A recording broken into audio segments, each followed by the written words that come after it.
Hi everyone.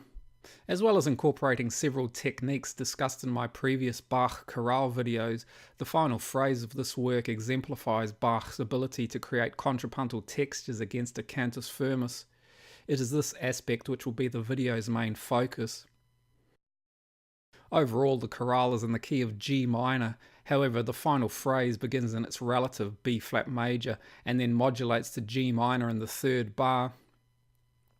The chorale's melodic contour uses a variant of the so-called tonus peregrinus, one of the psalm tones used in medieval music, and is used by Bach in several of his other chorale settings, for example Chorale 130 and 320. The tonus peregrinus's melodic contour incorporates several repeated or sustained notes which limit potential choices for their harmonization.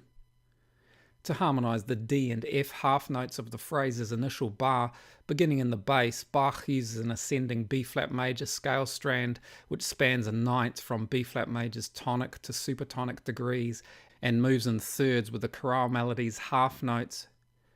For reasons I'll discuss soon, Bach sustains the strand's fifth degree, which because of the inclusion of the note C separates the strand into two pentachords, one from its first note and the other from its fifth, instead of the pentachord tetrachord combination more common to diatonic scales.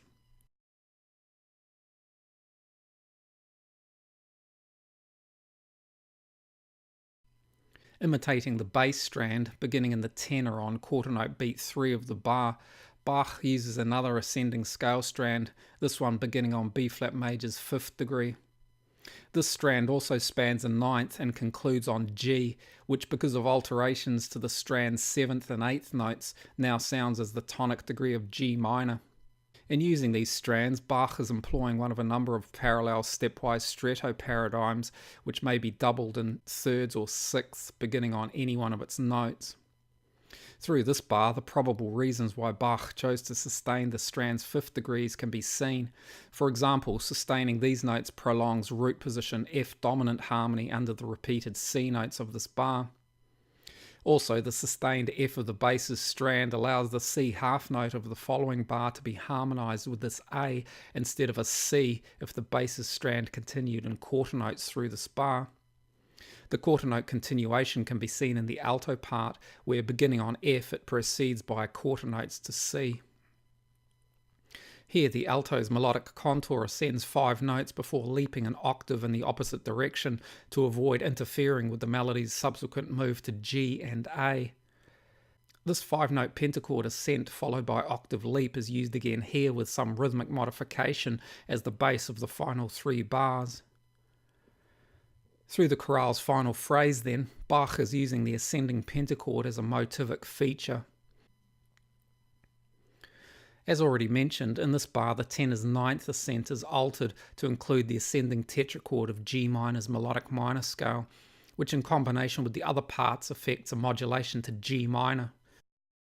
This modulation uses as a pivot the harmonic A and C note combination on the bar's initial quarter note beat to sound as incomplete leading note harmony in B-flat major and incomplete supertonic harmony in G minor.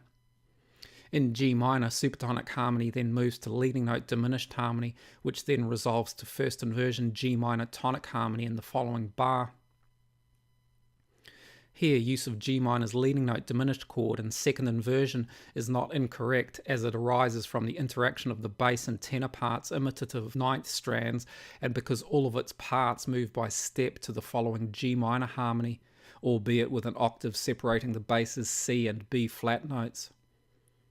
G melodic minor's descending tetrachord is then used here, moving to the fifth of the secondary G dominant seventh chord.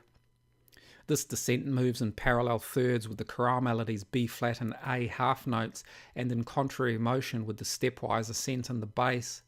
The bass's ascent here imitates the initial pentachord section of the bass's earlier ninth strand, creating minor dominant harmony in the second half of this bar. The bass ascent also creates a voice exchange with part of the tenor's tetrachord descent. In the bass of the following bar, Bach uses a descending tetrachord to connect two pentachord motifs. The tetrachord's initial three notes, Bach harmonizes with the secondary dominant mentioned earlier before continuing with C minor subdominant harmony, which is prolonged over the following bar's C pentachord ascent. Over the first four notes of the C pentachord's ascent, Bach also includes a 9/8 suspension, the resolution of which is decorated. And over the first whole note, G, he uses a 4/3 suspension.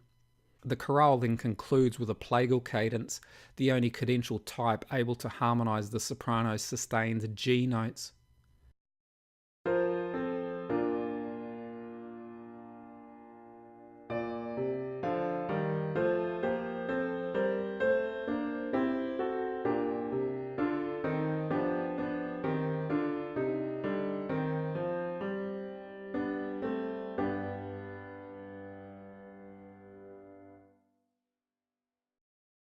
I hope you found this useful. Thanks for watching. See you next time.